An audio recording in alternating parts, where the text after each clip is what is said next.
મુંડાજીની 150મી જયંતિ નિમિત્તે વડોદરાના નમો કમલમ ખાતે પીએમ મોદીનું વર્ચ્યુઅલ પ્રસારણ અને જીવન કવન વિશે સંવાદ યોજાયો. કાર્યક્રમમાં ભાજપ અધ્યક્ષ, ધારાસભ્યો સહિત કાર્યકર્તાઓ હાજર રહ્યા.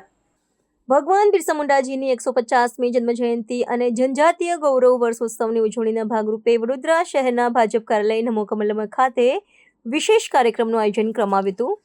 આ કાર્યક્રમમાં દેશના વડાપ્રધાન શ્રી નરેન્દ્ર મોદી દ્વારા કરાયેલા વર્ચ્યુઅલી પ્રસારણનું નિદર્શન કરવામાં આવ્યું હતું, જેનો મુખ્ય ઉદ્દેશ્ય જનજાતીય સમાજના કલ્યાણ અને ગૌરવને ઉજાગર કરવાનો હતો.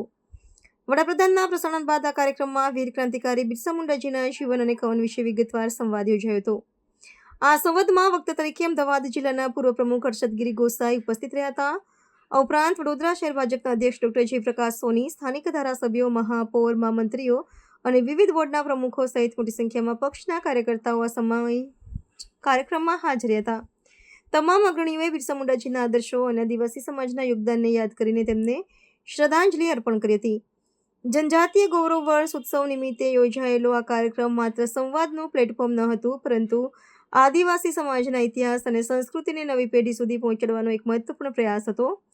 પક્ષના અગ્રણીઓની ઉપસ્થિતિએ દર્શાવ્યું હતું કે ભાજપ આદિવાસી સમાજની ઓળખ અને તેમના પ્રત્યેના સન્માનને કેટલું મહત્વ આપે છે. આવા કાર્યક્રમો થકી સામાજિક સમાનતા અને રાષ્ટ્રીય એકતાની ભાવના મજબૂત થાય છે, તેમજ કાર્યકર્તાઓમાં પણ આદિવાસી સમાજ પ્રત્યે વધુ સંવેદનશીલતા કેળવાય છે.